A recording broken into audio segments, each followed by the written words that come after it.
Darkcast Network, indie pods with a dark side. Hey, little skeletons. We are here once again with our third installment of Wicked Wednesday, Scary Movie Edition. This one's going to be fun. Yes. I had seen this movie a while ago and it scared the shit out of me. We'll get into that in a little bit. I got to experience Amber's first time. A slightly different reaction than you had about it, huh? Oh, yeah. Yeah, we're diving into The Conjuring.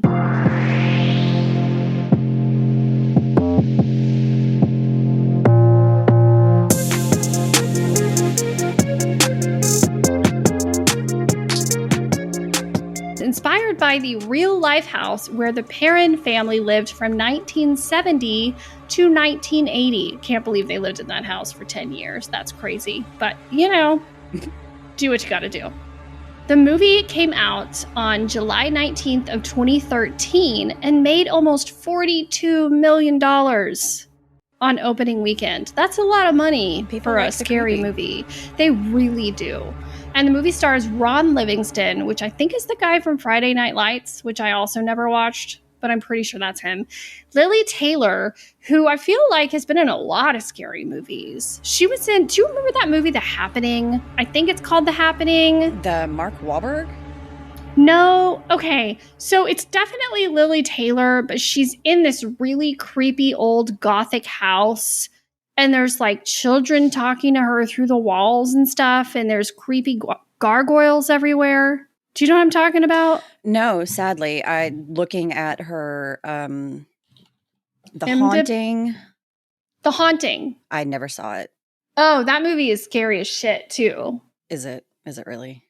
It was to me when I saw it, but I'm a wuss. So, you know. Okay. So we also have Patrick Wilson, who plays Ed Warren. Vera Farmiga, I think, who plays Lorraine Warren. She's been in a lot of stuff too. Yeah, she's a great actress. Yeah, and a whole host of other supporting cast members that play all of the millions of kids that they have, as well as the police officers and the other investigators and everybody else. So Gina, first watched this after it came out on streaming because Corbin was really, really young at the time. So needless to say, we weren't going anywhere. And we watched it at night in the dark in our room. And I was terrified. And it could be because at that point, I probably wasn't sleeping well either because baby. But I remember like we watched the movie and I needed to get up to pee and I didn't want to get up to pee because I was so freaked out and I couldn't walk around the house in the dark for like a week after I watched it. And then, so the couple of times that I watched it for the podcast, it was still creepy, but it was during the day and it didn't quite hit the same. And honestly, I was like, why was I so terrified? Well, see, I tried. Like, I live in a cave. My house is dark. I had the lights off. I was set up and prepared. And while, yes, it was spoopy in some parts, I was just really getting a kick out of the freaking effects and the monsters and that was awesome. I don't know that I'd ever honestly watch it again. I mean, maybe for a couple of my favorite scenes, I might, but I can probably just find those clips on YouTube. And we'll talk about those soon. Yeah, absolutely. But it was so funny watching you watch this and you're getting a kick out of the creepy parts and like giggling, or you're like, ooh, that was awesome. And I'm just like, wow. Do it again. Like, wow. Okay, that's not the reaction I had. Are you okay? No, anyway. I'm not. It's fine. We've already talked about that in the past few episodes, though, about how we're very different. Very opposites. Complete. It's fine. When it comes to this. So now that we've talked about what movie we are talking about, let's get into the plot of the movie and what happens. First thing that we see is a creepy-ass doll's eye. Like, what's with the dolls? Like, inherently, they are creepy. I am not going to lie, but... They are very creepy. Anyway, yes. We see two roommates talking about their paranormal experiences with the ghost of a 7-year-old girl that they let take over the doll. Why? They were like, oh, you're sweet. I mean, that's fine if you want to inhabit this doll. Go ahead, no problem. Don't give the creepy spirit permission to enter anything. No. Abort Mission, please. Well, the doll wrecks the house and leaves them a note asking if they miss her. So, as any sane person would do, they put her in a dumpster behind the apartment building. Yeah. However, are we surprised when the doll knocks on their door in the middle of the night? No, not so much. No, not at all. You knew as soon as they put that doll in the dumpster that it was not the last time they were going to see it. No, she was just going to get pissed, like, and I'm all dirty. Wash me, bitch. Ruin my frilly dress. How dare you? So then we see that Ed and Lorraine Warren, they're talking to them and explain that the doll is not inhabited by the ghost of a 7-year-old girl, but a dun-dun-dun demon. Ed and Lorraine take the doll home with them because that's what normal people do, and put it in their room full of haunted objects, which literally they have an entire room filled to the brim with items and artifacts that have been used in hauntings and sacrifices. And that's no. No, don't. That's a big no. That's literally just asking for trouble. And I love that there's just a sign on the door that's like, keep this door shut at all times. Okay, because that's gonna do it. Yep. Yeah, that's all you need to do. Yep. Just keep the door shut. That's it. That'll fix the problem. Oh, good grief. Then we're looking out the window of a house and we see the Perrin family moving into this secluded ass farmhouse in Harrisville, Rhode Island. And on the screen, we see that it is 1971. So this family consists of Roger, the dad, Carolyn, the mom, and their 5 daughters. That's a lot of estrogen. Andrea, Nancy, Christine, Cindy, and April. Of course, like it always does, everything seems fine. They're settling in and trying to bring their stuff inside, but their dog, Sadie, refuses to enter this house. She's just sitting on the front porch, whimpering, crying. Roger even grabs her collar and tries to get her to come inside. She's like, no, I'm good right here. I'm not going inside that house. And Amber and I both know this should be your first massive clue that maybe you shouldn't be there. Dog does not want to go in-house. Do not go in-house. No. Dogs know things. Dogs always know the things. Dogs, cats, any other animal. They're trying to tell you maybe this isn't a good idea. Oh, and then guess what we see? Another creepy tree. Like we said, there's always a creepy tree and or a storm. Always. So we see this creepy tree. Yes. With water near it this time. Yes, a creepy tree next to a creepy pond with a little dock on it. And April, the youngest daughter, is sitting at the base of said creepy tree playing with a really dusty, crusty old music box that has a clown in it. So we've got another clown. Creepy tree, clown. It's par for the course. Yeah. And then she's looking at the mirror that's in like the top of the music box and she pauses like she sees something, but she's saying, I don't know, whatever. And then like gets up and runs back in the house. Always the creep factor. Always. Immediately. Yes. So later in the evening, the girls are playing hide and clap. And like when I was watching this, I had no idea what the hell was happening. I'd never heard of this. I feel like this is a game I would have played as a child had I known about it. Same, yeah. Nancy is hiding in a hall closet and she gets found by Christine. When she jumps, she hits a board off of the wall that's like hiding a entryway to a downstairs basement. Yeah. And of course, like everyone's excited about this, like, ooh, cool. And Roger even goes down there with a box of matches to look around. Okay, I'm just going to say that it's probably not a good idea to go into the murder basement if it's boarded off, and just no. No. So much no. No, there's so many signs here telling you that this is not a good idea, and yet you just keep moving forward. And I have in my notes, Carolyn asks, I wonder why it's boarded up. Because, Carolyn, because it's murder a creepy basement. ass murder basement. And I don't know. There's it's a rhetorical whole bunch question. of shit down there too. There's like a piano and furniture and so much furniture. So much shit. But the problem is the furnace that, keeps the house warm is down in the murder basement. Mm-hmm.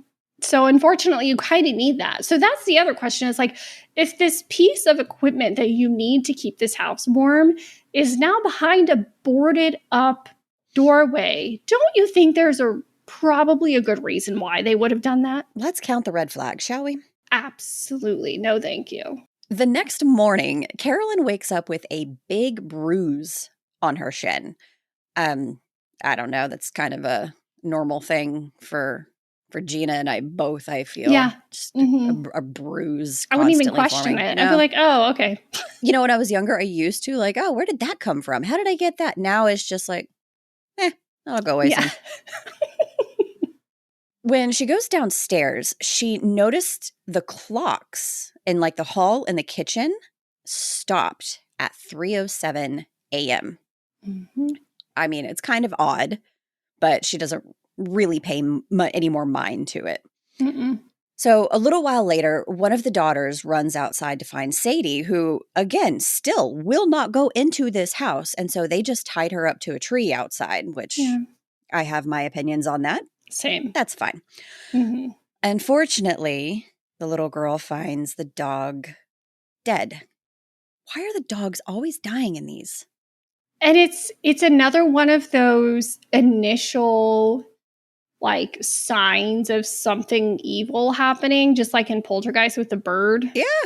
Yeah. Death is an omen. Yeah.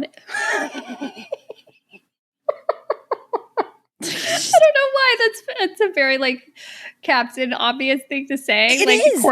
Exactly. Death is an omen. Yeah. Yeah, it is. How did they not pick up on that? I don't know. Because they were desperate for a house is why. I mean, and the house was nice. I'm not going to lie. Yeah.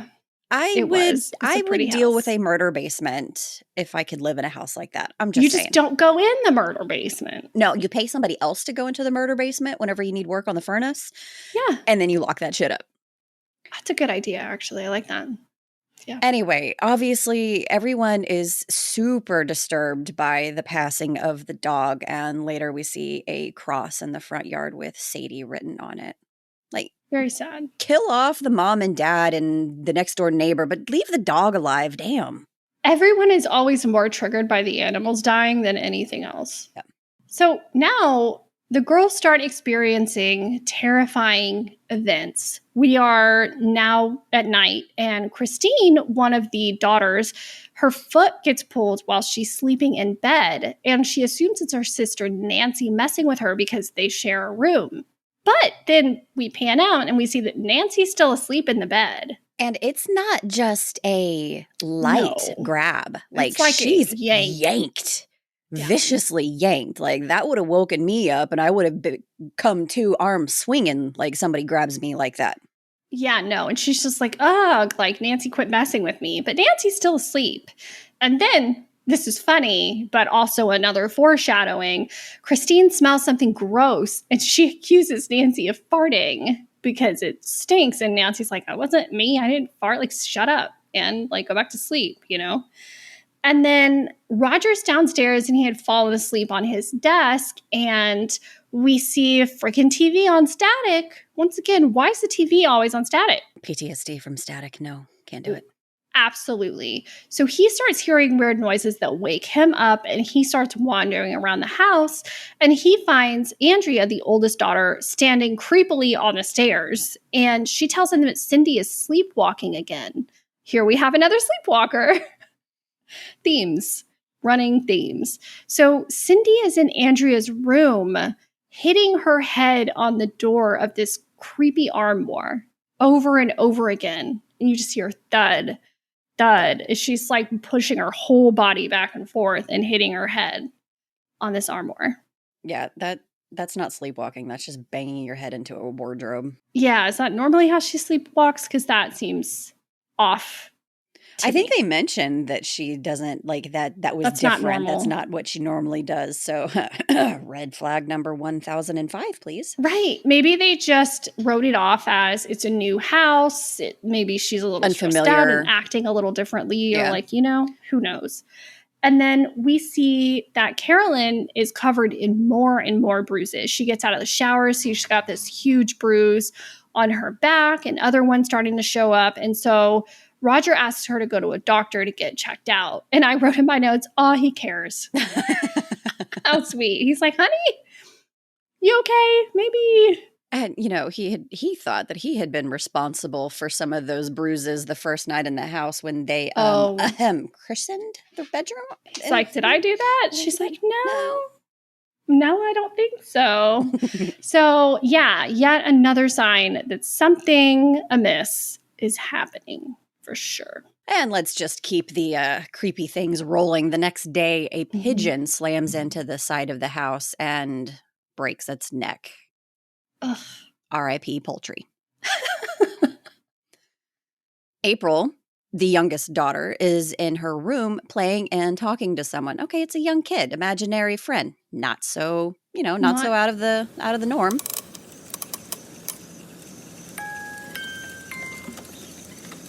She tells Carolyn it's her friend Rory, but you can only see him if you look into the mirror in the music box while the music is playing. And so, Carolyn plays along and starts to kind of get visibly freaked out by that. And April, bless that sweet child's heart, scares the shit out of her. Yeah, it's like great. She thinks she sees something, but before she can actually figure out what it is, April just comes jumping up behind her and freaks her out. It was great. Yes. 10 out of 10. Good job, kid.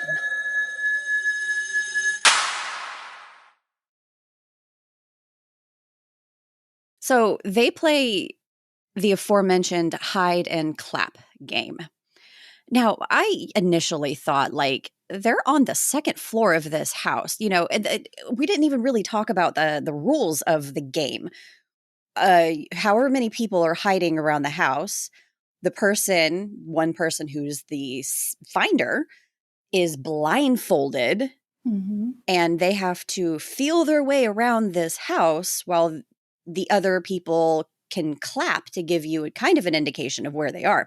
Now, my first question was, they're in a relatively new house that they're not totally familiar with, and Carolyn, the mom, is walking around on the second floor near the stairs with a blindfold on. Yeah, not the smartest. No, I mean, it would have been typical for something to happen to her fall down the stairs, but nope, that didn't happen. Anyway, April hides, and Carolyn asks her to clap, and she starts following the clapping, and she ends up in Andrea's room, where Cindy had been the night before, banging her head into that wardrobe. And then hands from behind the clothes hanging in the wardrobe come out and clap. So Carolyn thinks that she's found April. It's not April. No. April wasn't in there. No. And the heavy breathing. Because she's moving towards the armoire, looking for April, and she hears breathing. Yeah. It's not April. No, that's not April. So she starts feeling around in there, and April comes up from another room in the doorway. And Carolyn's like, what the fuck? What just happened? And please tell me why. This is when I'm watching this in my living room by myself, and there's a dining room table to my back right, the back right corner of where I'm sitting. And there's a basketball sitting on the table, the middle of this table. There's no draft, nothing. And this basketball, right after this, just rolls off the table onto the floor all by itself. While I'm watching this, I was like, what the hell? Cool. Now I'm scared for other reasons. I love that for you. That's great. It was perfect timing. I cannot make this shit up. It's like, this is a new house. Like, are we dealing with I'm built on top of something I shouldn't be kind of what is happening here? We'll explore that later. Now is not the time. So yeah, we're at night again now, and Christine is violently pulled by her legs while she's sleeping again. And she wakes up obviously upset, and she's looking around her bed very cautiously and looks over the foot of her bed, doesn't see anything, and then looks over from the side, and you see the view from under the bed. You can't see anything, but she is upset. She's not okay. Not okay at all. And she sits up on her bed, and she's looking towards the bedroom door. It looks like you want to say something. During all of that, while she's looking around, you randomly hear like this creepy whispering. Mm-hmm. But it's so subtle. I don't even think I remember hearing it. But yeah, you're right. It's real subtle. It's real subtle. Yeah, and she's sitting there staring at the door. The door's open, but she's staring at the door and the space behind the door. And she wakes up Nancy, and she's like, there's somebody in here. There's somebody behind the door. And Nancy's like, there's nobody in here. There's nobody in here. And gets up and walks towards the door to show her there's nothing there. And Christine's losing her shit. And Nancy moves the door back and forth. She's like, there's nothing here. And she turns around, and suddenly Nancy's like, ugh, it stinks over here. Like, it stinks. And Christine's like, it's right behind you. And then the door slams shut, and Christine screams her head off. Yeah. It's a good moment. I was like, that was a good one. I liked that. Yeah, it's one of the first real creepy moments. Well, I mean, besides the clapping, but it's one of the first real, like, intense creepy moments. Because it lasted a little bit longer. The clap was just one thing. You know, the wardrobe doors opening on their own, and then arms coming out, and then that's it. So this actually was able to build up the tension a little bit better. Yeah, so here comes Carolyn and Roger, and they're trying to console her, and Christine's like, there was somebody in here, and they said that they want our family dead. Cool. Love that for them. Yeah. That's really what you want to hear in the middle of the night. Yeah, absolutely. No, not at all. So Carolyn has started taking iron supplements now because of all the bruising. Good call. Yeah. She hears noises one night when all of the girls are asleep, and she's like folding laundry. So she starts to wander around and, like, you know, checking on them. She hears a loud crash. All of the pictures the family pictures that they had hung up in the hallway with the stairs fell and broke and smashed. Oh, shattered. Such a mess. And then I swear I heard a creepy giggle here and there. You probably did. I swear there's a creepy giggle, and she hears the clapping sounds. So she's trying to figure out where the hell it's coming from. The door to the creepy murder basement opens. And why? I don't know. She decides to go in and investigate. Yeah, and let's just mention here that at this point, Roger's a truck driver by trade, and he's been sent on a drive to Florida. So he's not there. So you have to give her credit. Like, she's trying to make sure her kids are okay, right? So there's nobody else that's going to go investigate what's down there. So Mama's got to do it. Absolutely. Still wouldn't do it. but maybe not the murder basement. Maybe block that off and, you know, just go check out the rest of the house. Like, yeah, I would not be going down there. No. You go find the rest of the kids upstairs, make sure they're all accounted for. And if everyone's present and accounted for, then don't go into the murder basement. Correct. So she, you know, goes down there, and then the door shuts behind her, and naturally she falls down the stairs. Ouch. Old wooden stairs. Ouch. Cement floor. Cement. Ouch. A ball flies off of a shelf. There's a light bulb that shatters. And yeah, we do hear some giggling. Mm-hmm. She scrambles up the stairs to try to, get out.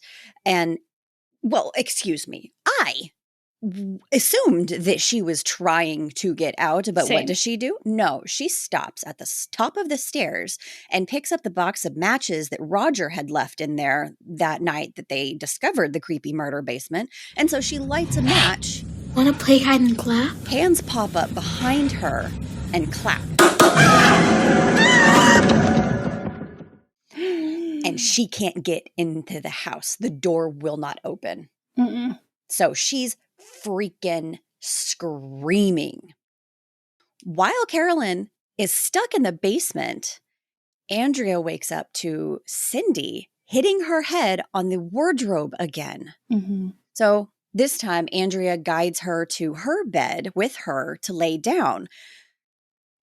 And you can hear thumping sounds. Andrea gets up and she walks over to the wardrobe. And Cindy suddenly pops up in bed and is just staring straight at the wardrobe. Andrea opens it up, to check, and she doesn't see anything. But as the camera kind of pans back, there is this creepy ass looking woman crouched in a very unnatural position on the very top of the wardrobe, staring down at them. It's terrifying. I think Gina's exact reaction was, fuck no. Yeah. Because she doesn't just, sit there and stare menacingly. She jumps off of that goddamn thing and lands on her. Mm-hmm. I may or may not have made Gina rewind this particular scene so I could watch it again because it was amazing. You did, yeah. It was just the visual was just so good. Look, it's great and it gets you. Like that scene does its job very well. I was not okay after I saw that for the first time. No, and that woman is, man, creepy witch as hell. Yes, it's great. Yeah. So during all of this chaos, Roger gets back from his trip and runs inside and helps get Carolyn out of the basement, and then they run upstairs to help Andrea. That's not a fun thing that you want to come home to, is your wife and children screaming and... No, but it very much reminded me of Poltergeist, how he got home right as like the climactic part of the movie was happening, and they're like trying to fight for their lives. So I'm glad you got back in time, Roger. So Roger gets back and he busts Carolyn out of the basement and they run upstairs to help Andrea. And the crazy part is all they can see is her flailing around on the floor. They don't see anybody on top of her. No. So we got a much different visual from their perspective than we did of what Andrea was seeing. Yeah. No, thank you. Yes, please. Like, I'll watch it, but I don't want to experience it. I will be the first to admit I'm sitting here giggling like a little schoolgirl because I thought the visuals were amazing and it was awesome, but I don't necessarily want a creepy witch thing jumping on my ass either. So I will concede that. Who does? No. Nobody does. Hey, I mean, you do you, boo. At this point, obviously, the parents are freaked the fuck out, and Carolyn seeks Ed and Lorraine out at one of their lectures and convinces them to come to the farmhouse. So during this lecture, Ed and Lorraine are talking about the 3 stages of demonic activity. So we've got infestation, which is like the whispering and the footsteps and like those little creepy things that were like the giggling and things like that. And then we've got oppression, which is where a victim is targeted specifically and, whatever it is that's in the house is trying to break their will. And we're starting to see hints of that with Carolyn, with like the bruising. and the tiredness and all of the different things she's starting to witness in the house. And then the third is the possession. And that's the third and final stage when the person is weakened and that demonic presence or whatever it is can just completely take over. And so, I bet Carolyn was sitting there like, well, fuck. Love that for me. This sounds really too familiar. So Ed and Lorraine agree to go over to their house and conduct this initial investigation to decide if there really is something going on or not. They get to their house and Lorraine looks obviously concerned. Like, she's got this look on her face like she's not trying to freak out, but she looks pretty worried. And they walk around the house, they meet the family, they hear about what's been going on. So, like, whenever they first walk into the house, everybody is centered in the living room. Yeah, they're all sleeping together in the living room now. Yeah, he explains that everybody sleeps downstairs. The house is always freezing, but they can't find an issue with the furnace downstairs. And there's just an awful smell of rotting meat that moves around the house. And they explain that demonic activity presents with rotten smells. Yeah, and they've tied those doors shut, because if they don't, then there's like they're just thudding. Banging. Yep, they're banging all night long, always in threes, and finally stops at dawn. Yeah, no, thank you. So Lorraine, she admits that she senses a dark presence attached to the family, and she's seeing all of these disturbing visions of spirits tied to the house, and she feels this overwhelming sense of malevolence and basically confirms that, yeah, they're under threat. And there's a point where Ed and Lorraine are standing outside, and Lorraine is standing next to the creepy tree and kind of looking out at the water, and Ed comes out to talk to her, and Lorraine turns around, and we see these very pale feet surrounded by these white old skirt hanging from above his head. And then we pan up, and we see a woman dead hanging from the tree. And Lorraine's like, oh, cool. That's definitely what's haunting you. Carolyn gives them a recorded interview about what's going on in the house. And they say, hey, like, we can't leave. All of our money is wrapped up in here. So we don't have an option. Like, we've got to get this figured out because we don't have anywhere else to go. Yep. So they're a little lost. And Lorraine also talks to April about Rory, her friend, and takes a minute to look into this music box for herself to see what she can see. So she's looking into the music box mirror and listening to the creepy ass music with the doll, with like the clown doll popping its head in and out. And then you see this creepy ass kid in old timey clothes with a very, very white face looking back at her from the mirror. No. And then he's gone. Like that. Terrifying. No, thank you. Yeah, no. So especially, after the interview, after seeing everything, hearing everything, the things that Lorraine experienced, they decide that the house needs a cleansing or an exorcism. But even if, Roger had stated that they bought the house at an auction from the bank, they don't know who the previous owners were. All their money was, Gina said, tied up in there. Ed and Lorraine explain, even if they left, it wouldn't make a difference. Lorraine says that she's been seeing the dark entity that haunts the house and the land, and she first saw it when she came through the door and it was latched to Roger's back, and then again with the girls. And it doesn't matter where that they would go, it's latched itself to them, and the spirit is quite hateful. So the Warrens dig into the history of the house. Bathsheba killed her baby and hung herself at 3:07 a.m. Does that time sound familiar? Yeah, and cursed the property, saying that anybody who owned the land after her would be basically doomed. Yeah. Yes. Other deaths had taken place on the land as well. And so Ed and Lorraine kind of determine that it's Bathsheba's spirit that has attached itself to Carolyn. They want to do the exorcism, but they have to get approval from the church, which means they have to conduct a proper investigation with video cameras and all of the things. They have to gather enough evidence to present to get them to prove it. So here comes the whole start of the investigation. So it's like a montage of them setting up all the cameras and the audio equipment and all these devices around the house and putting all the bells on the doors and making sure they're working. So if a door opens or closes, they'll be able to hear it. And I just thought it was funny because it's like all kind of peppy and everything else. It's like, y'all are trying to hunt demons. Like, let's calm down a little bit. But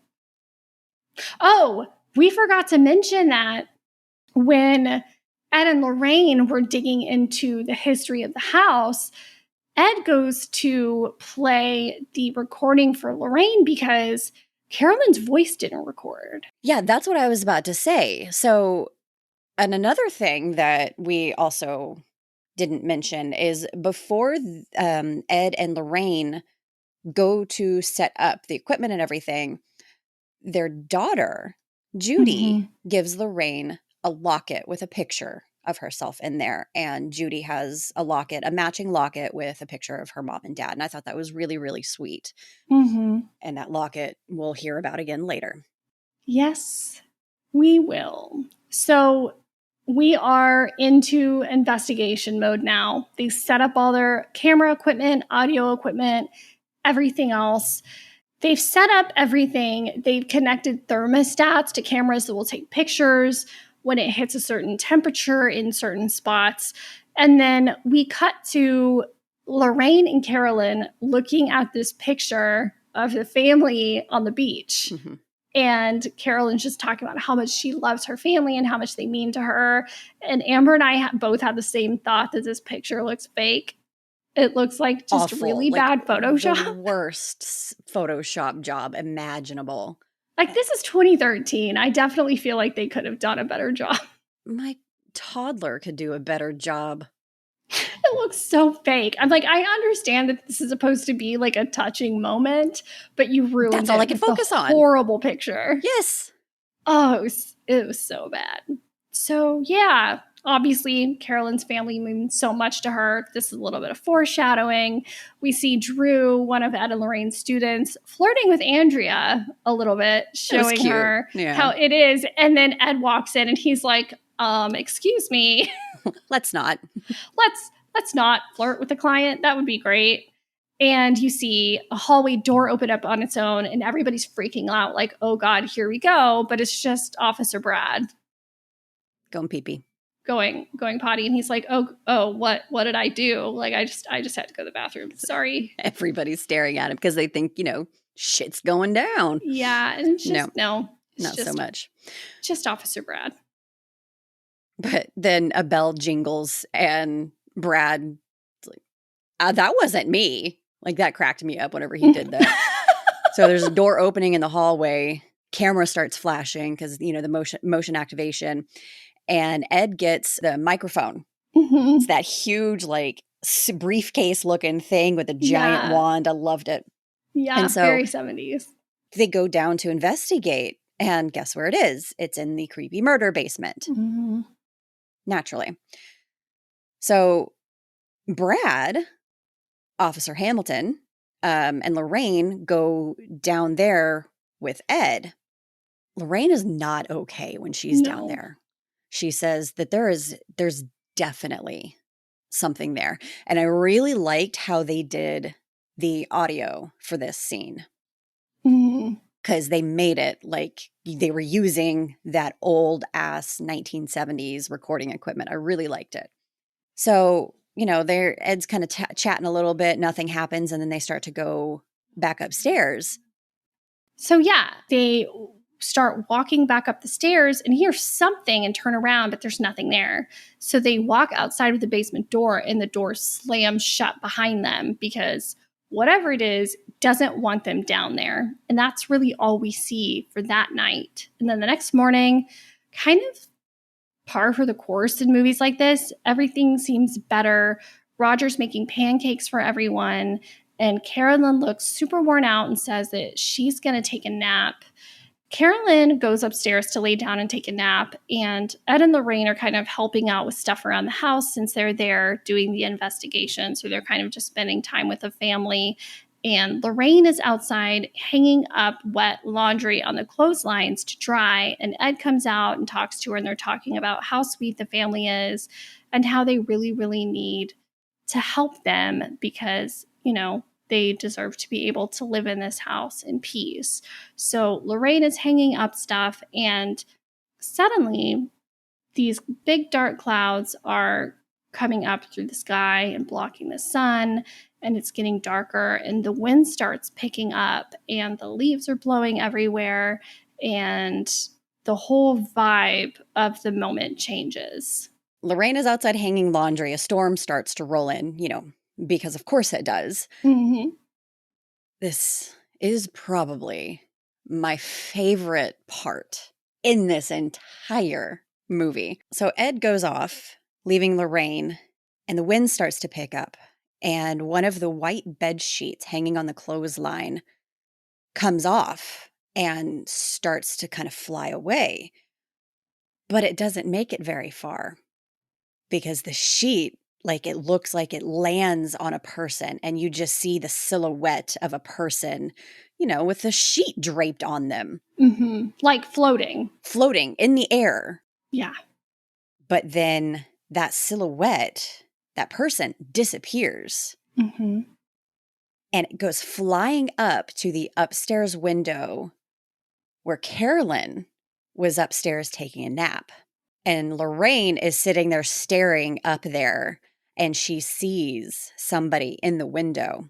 And so she books it. She just starts running inside to go upstairs to Carolyn because that's where the creepy sheet thing flew up to. So Carolyn is napping peacefully. She's finally getting some rest. And on her right arm, her forearm, you all of a sudden see a finger, fingers being imprinted really into her deep. arm, almost like they're being burned on. Yeah. And then Bathsheba, the creepy, creepy witch bitch, appears hovering over her. Ugh. And Carolyn, jolts up in bed. And she's it was real creepy how she was there. So she doesn't sit straight up. No. She jerks up with her face still parallel to the ceiling. So she's got she's screaming, mouth open, gasping.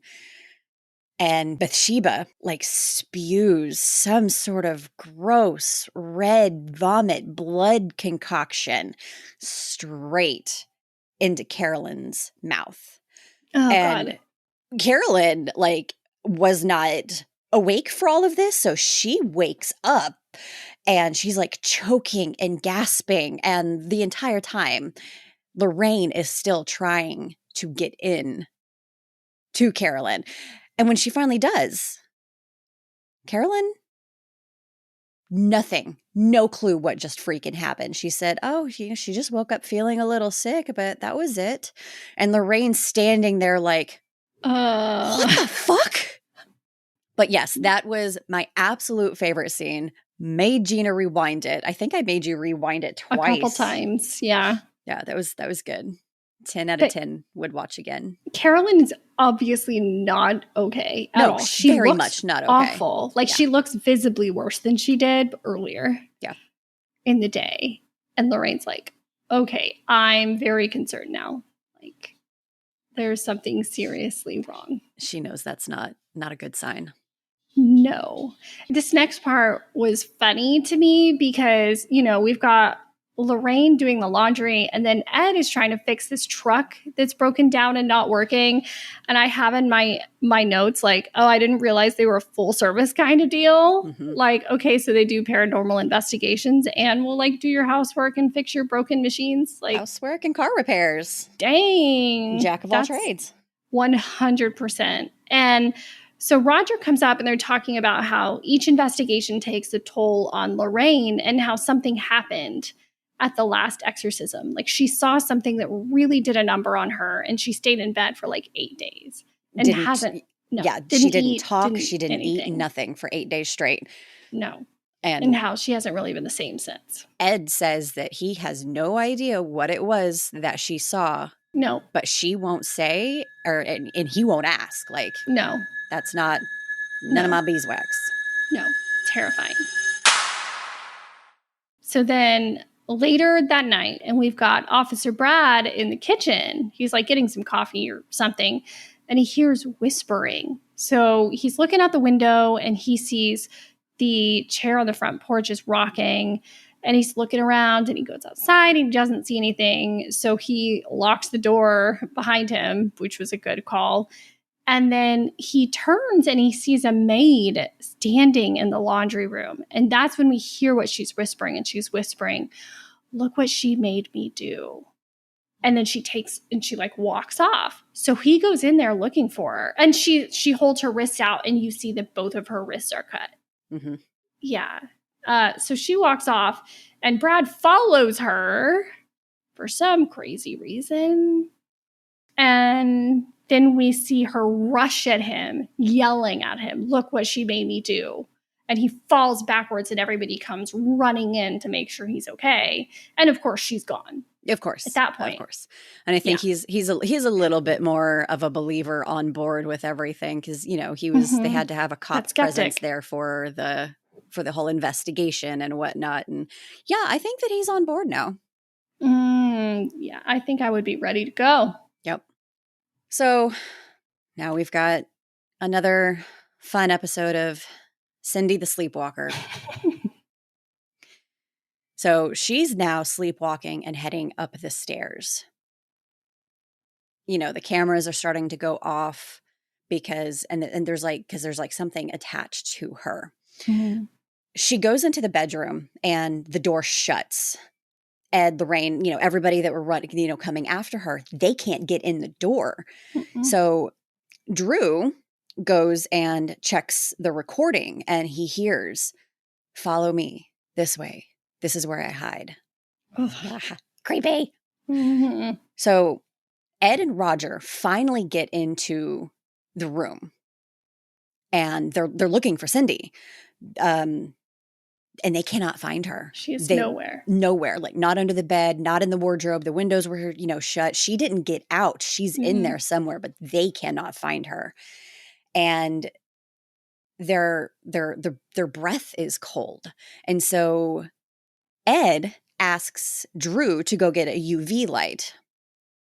And so when Drew comes back with the light, Ed starts using it to check the floor for footprints.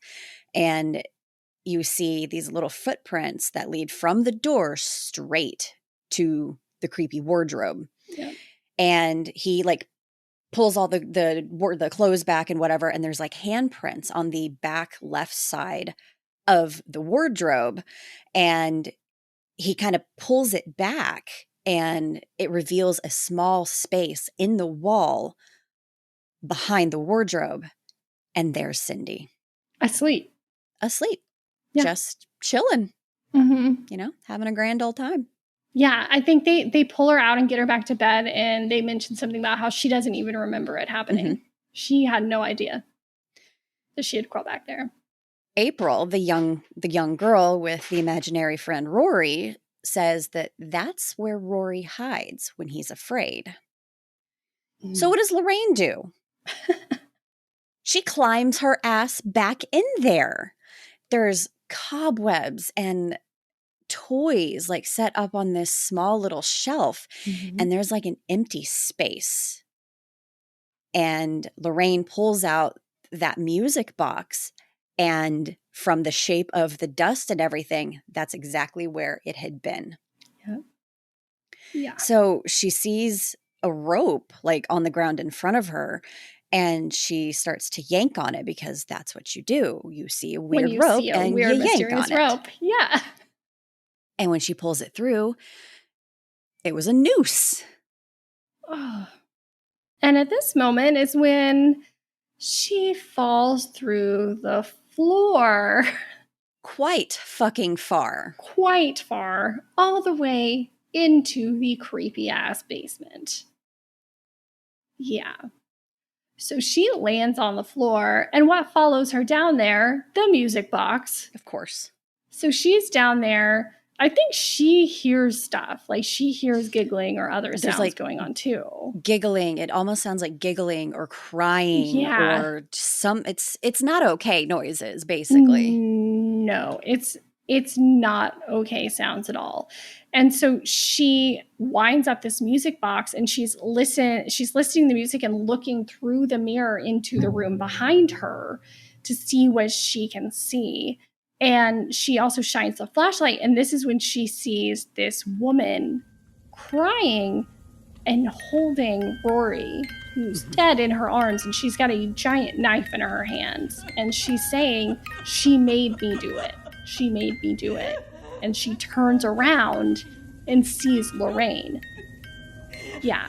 So Lorraine, of course, turns around and is like shook, right? So she shuts the music box, and now the woman's in her face. Oh, God. With all of this makeup smeared all over her face. Terrifying, saying, "She made me do it." And then she disappears. And she turns around, and then you see that same set of legs come down, hanging from the basement, and it starts swinging toward her. At first when I saw that, I was like, oh, when they portray a body hanging, the legs are kind of swaying a little bit. And so I thought that that's what was happening. But then she literally just started to she's floating. Rotate. Yes. And point towards Lorraine. Uh-huh. Yeah. And so she comes at her, and then we see a close-up of Bathsheba's face. Oh, God. And Lorraine takes off, understandably, and then gets caught. Like, she's got this locket on that Judy gave her, and she gets pulled by some unseen force, and the locket breaks and just goes flying behind her and is like hanging from like a piece of wood or like the railing, something like that. or something. And Lorraine books it upstairs and is finally able to get out and back into the living room where everyone else is. And this is when she figures out that Bathsheba is possessing the mother to kill the child. And that's what she's trying to do. She's trying to possess Carolyn to get her to kill her children. Yeah, she says that something is feeding off of Carolyn, and that's what all of the bruises are from. Yes. And then when they had been setting up the equipment for the initial investigation to start, Ed had set crosses in various places throughout the entire house. And at this point, all of those crosses just start kind of shaking and fall. Mm-hmm. Oh, and poor Nancy. Nancy has a hell of a time. She really does. Nancy's hair starts like standing straight up, almost like static electricity. Like if you take a balloon to a kid's head, that's what it kind of looked like at first. And so the other kids are like, Nancy, what's happening?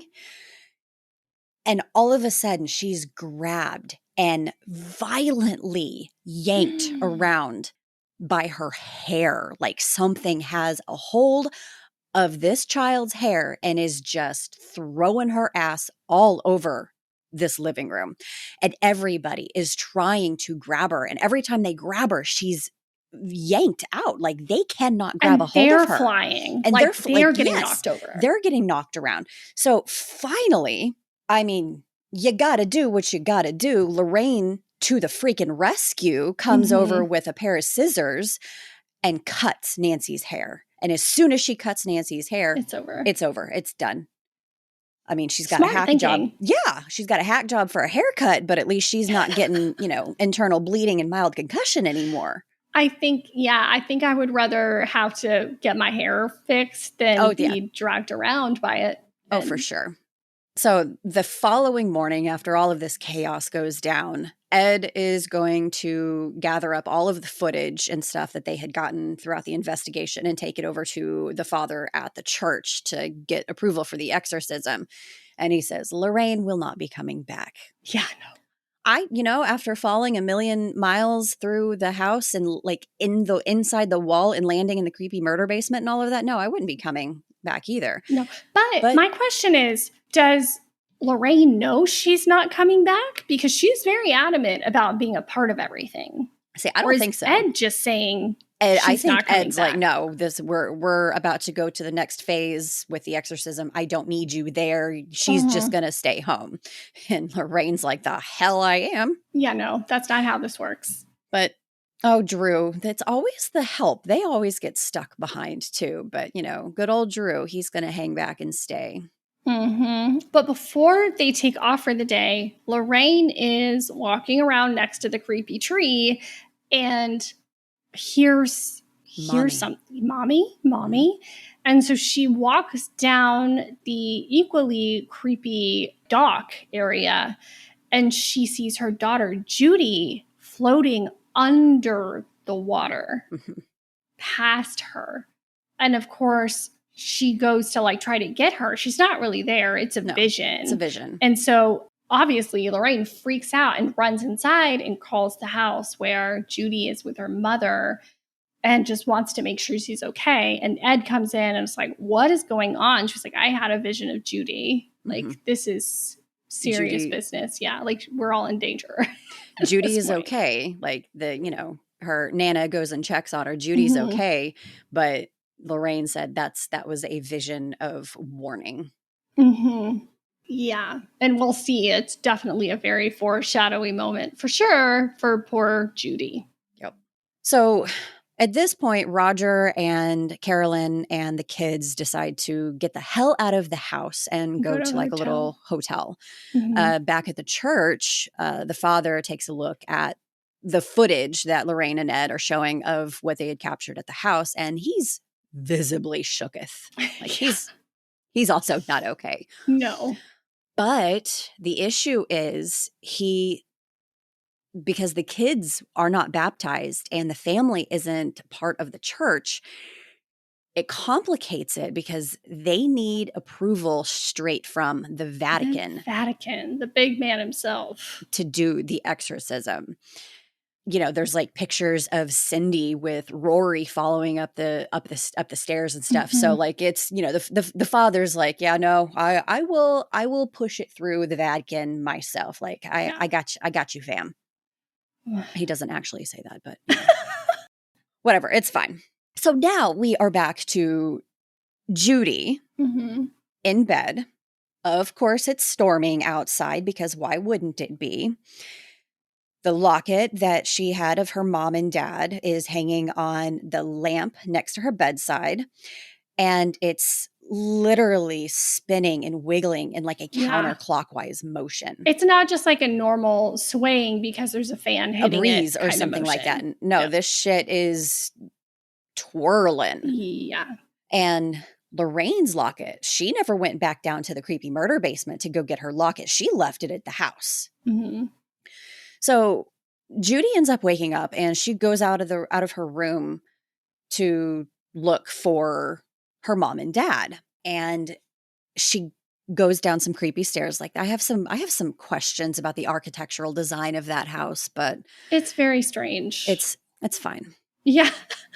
Judy goes into that creepy artifact room that we had talked about earlier and calling for her dad. And it cuts over to where the Annabelle doll, if you remember the creepy doll from the very beginning of all of this, that was Annabelle. I don't know that we actually mentioned that the doll in question was in fact Annabelle. It is Annabelle, yes. No, that's Annabelle. And Annabelle was in this glass locked display case, just sitting on a little chair earlier in the movie when you saw her.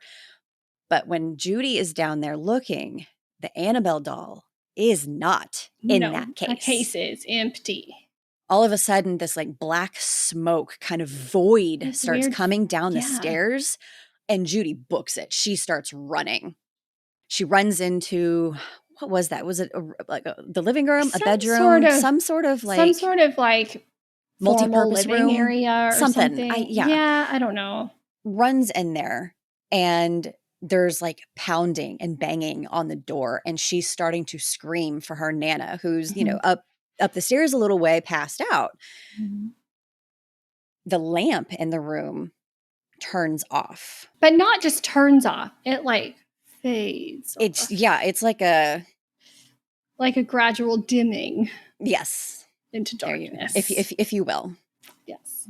So the light dims and she hears this like creepy kind of rocking sound. And so she turns around and she sees Bathsheba sitting in the rocking chair in that room with her with Annabelle in her lap. Annabelle slowly turns and looks over at Judy. Nope. No, thank you. Yeah. And so Annabelle turns and looks at Judy, and she's not, she has kind of a perma smile, but her face is freaking terrifying. And Bathsheba is brushing her hair. Oh, I love it. I love that so much. Oh, God. So Judy, is like, fuck that, and turns back around and is still screaming for her grandmother. And at this point, her grandmother does hear her and wakes up and comes down the stairs, and she can't get the door open. Well, lo and behold, at this point, Ed and Lorraine suddenly get home, and they get this door open just in time to move Judy out of the way before the rocking chair flies toward the door and breaks into a million tiny little pieces. And I love it at this point, because Judy has told them what freaking happened. Mm-hmm. So Ed goes into the creepy no-no room, and Annabelle is back in her case. Yeah, he's like, she's still there. It's locked. The key's still there. Everything's in place. No. Okay, so we're almost done with the movie. We're now at the climactic exorcism. Yeah. The climactic scene. We are back to the hotel, and Roger gets there, and Andrea and a couple of the other girls run out, and they're super concerned because Carolyn has taken off with Christine and April to take them back to the house. So Roger, understandably upset, calls Ed and Lorraine at their house and is like, hey, Carolyn's gone, and she took a couple of the girls back to the house. And at this point, we know that Carolyn is under the influence of Bathsheba, so they book it to get back to the house and find Carolyn in the basement with a pair of scissors to Christine's neck. And Christine is fighting her off, trying to keep her from stabbing her. And luckily, once again, they show up just in time to pull Carolyn off of Christine and save Christine from getting hurt. And get Christine upstairs and put her in the police car and lock the doors and tell her to stay there. Thank God they got there in time, or Christine would be no longer. And at this point, they know that, Carolyn is in real danger. They can't take her out of the house. Bathsheba will not let them take her out of the house. And Carolyn gets dragged by an unseen force back down to the basement. And this is when we know, or when they know, that their time is up.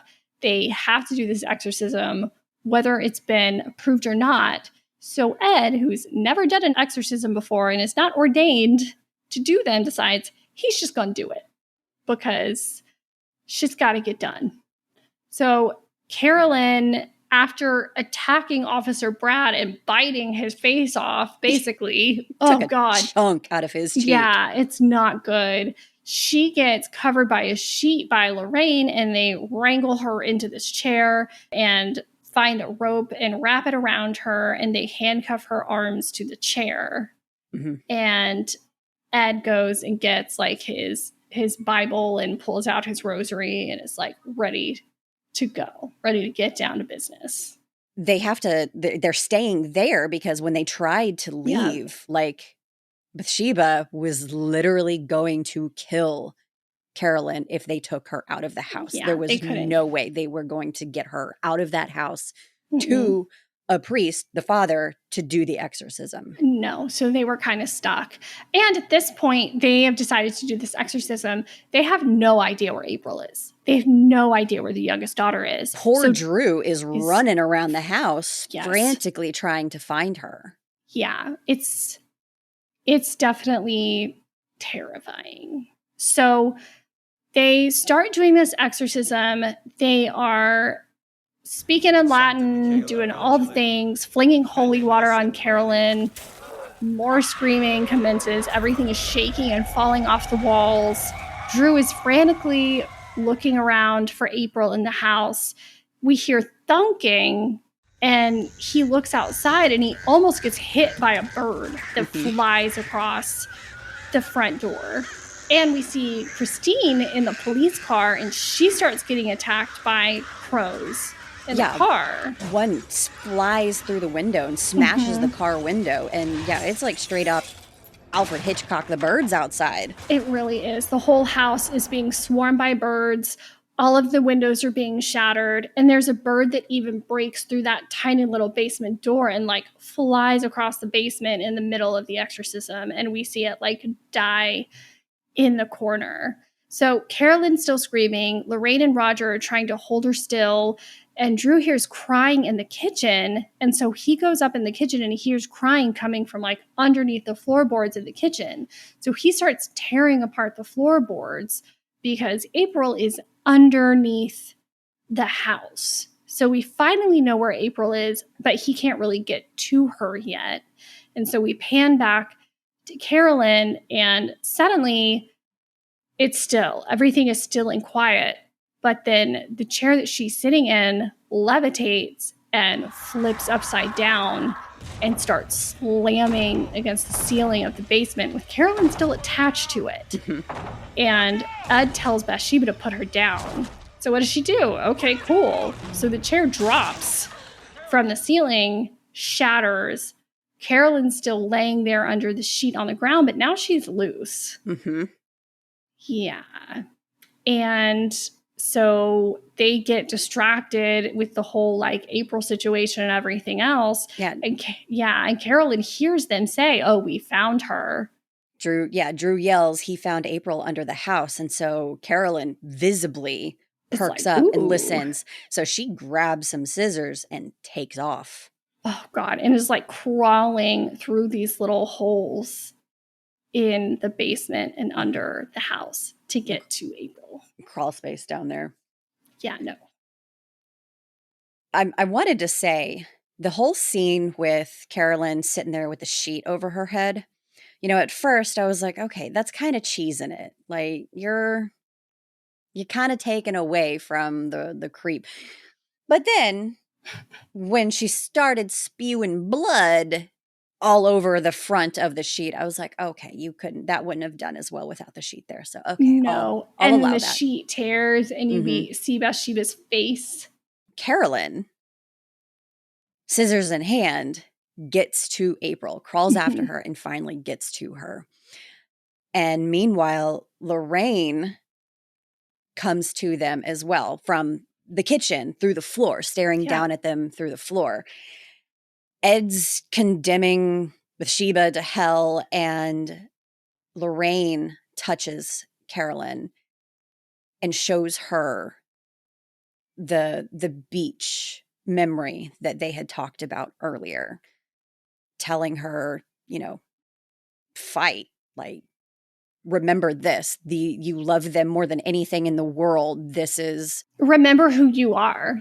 Saying, remember who you are, and reminding her of, just the love that she has for her family. Eventually, like you can see Carolyn visibly fighting it. And she finally vomits up that aforementioned creepy ass blood vomit liquid, setting her free from Bathsheba. Dun, dun, dun. Now she can leave the home. So they finally go outside into the sunlight, and you can see all of those bruises and like wounds and stuff heal automatically. So Carolyn is healed now, and she's apologizing to April for trying to kill her. I'm so sorry, and like hugging her and kissing her. Like, I'm sorry. If I were April, I'd be like, I don't know that I'm ready for you to hug me right now. Yeah.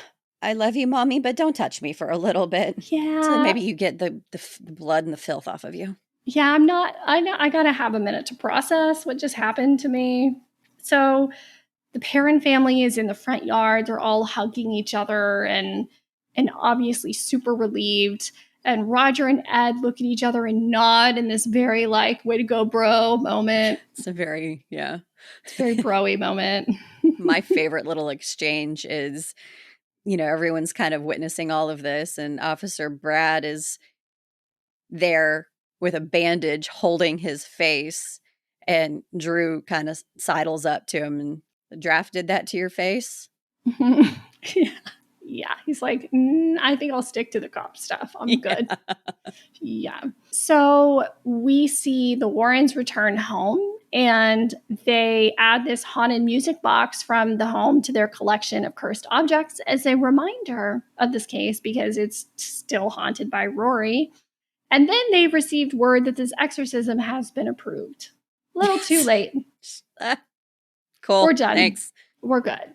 Well, and we get a hint of their next investigation that they do in real life, the infamous Amityville horror house, because they get a call about a haunting in Rhode Island. mm-hmm. So that's a nod to the Amityville horror case, which just sets up like the larger universe of the Warrens' paranormal investigations. And then we see the following quote on the screen. "Diabolical forces are formidable. These forces are eternal, and they exist today. The fairy tale is true. The devil exists. God exists. And for us, as people, our very destiny hinges upon which one we elect to follow." Ed Warren. Dun, dun, dun. And that is how the movie ends. The end. The end. It's a good movie. I mean, it's okay. Yeah, it stood the test of time as like a pretty standard paranormal horror flick. And I mean, you're not the first person that has said that it spooked the shit out of them. Mm-hmm. I never have high hopes that I'm actually going to get scared for like a scary movie. Yeah. So, hey, if anybody has any suggestions of movies that might actually scare Amber, let us know. I would be interested to know as well, because there have been times over the past couple years that I've been in the mood for like a real scary movie, and I'll do my research and find one that I'm like, oh, this one will definitely do it. And I watch it, I'm like, this shit was not scary. And that is a breakdown of The Conjuring and our feelings about it. So in part 2, tomorrow, we will get into some of the behind-the-scenes facts and experiences that the cast and crew had while filming the movie, and the real history of the house that is known as the Arnold house that the Perrin family lived in, and what other owners of the home think about the whole ordeal. If you're enjoying the show, please subscribe on your favorite podcast app and consider supporting us by subbing on Patreon or Apple Podcasts, and listen ad-free. No ads are always a good thing. Tell your friends, follow on the socials, do all the things and help us grow. It means so much to us. So until tomorrow, stay safe And make good choices. Bye.